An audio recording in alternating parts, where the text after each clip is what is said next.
নমস্কার। আজকে আমরা আন্ডা ম্যাগি বানাচ্ছি। সকাল থেকে টেনশন হচ্ছে কি নাস্তা বানাবো, ডেলি আলাদা আলাদা। তার জন্য আজকে আন্ডা ম্যাগি বানাচ্ছি শর্টকাট। প্রথমে ফ্রাই প্যান গরম হতে দিয়ে দিয়েছি, 1 চামচ তেল দিব। তেল গরম হয়ে গেছে, এটাতে দুটো লঙ্কা দিয়ে দিচ্ছি।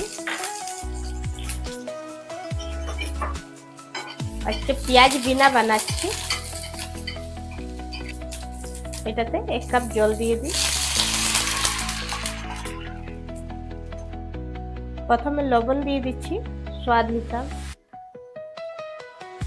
একটু জিরা পাউডার, একটু হলুদ পাউডার, একটু লঙ্কা গুঁড়ো। জলটা ফুটে গেছে, এরপর আমি ম্যাগিটা দিয়ে দিই।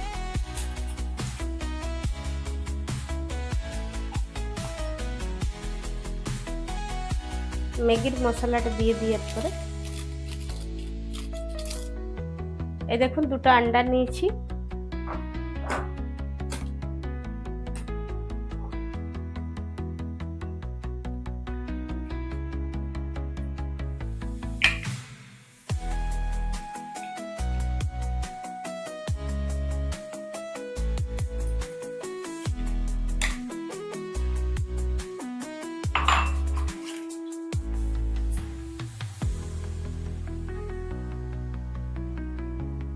একটু কস্তুরি মেথি দিয়ে দিচ্ছি।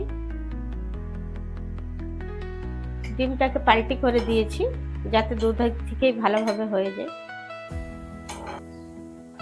আন্ডা ম্যাগি আমার রেডি হয়ে গেছে।